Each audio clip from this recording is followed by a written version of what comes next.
I have worked with amazing editors, and my current editor, David, is just a joy to work with.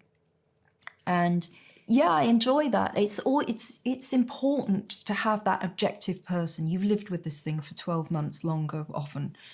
It's very important to get that objective view. I would say at least 9 times out of 10. If he says to me, I feel it's dragging a bit here, it will be a part that I have my doubts about. I really enjoy that. Then you get to copy editing, which is where you're reminded that you misspell, you've got a blind spot on spelling one word, or, you know, you didn't spot the hanging participle and all of that. So that gets to be a bit more nitpicky, but obviously very, very important. And also for things like times and dates, I'm a bit numerically blind. So as hard as I work on making sure the dates all work together, I'm by no means infallible on that. So a good copy editor is great.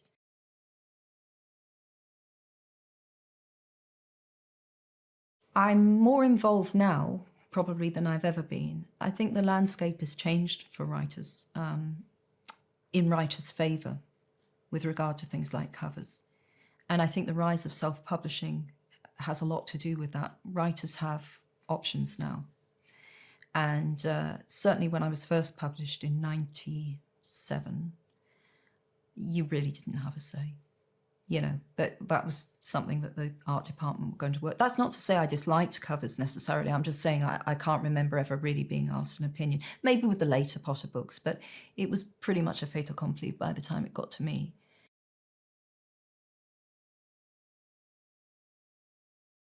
I used to find titles quite difficult. I think titles are difficult, but I've become more relaxed about it. I think the only 2 titles the publisher ever had a query about, initially The Silkworm, the second book in the Galbraith series, was called Bombyx Mori, which is Latin for silkworm.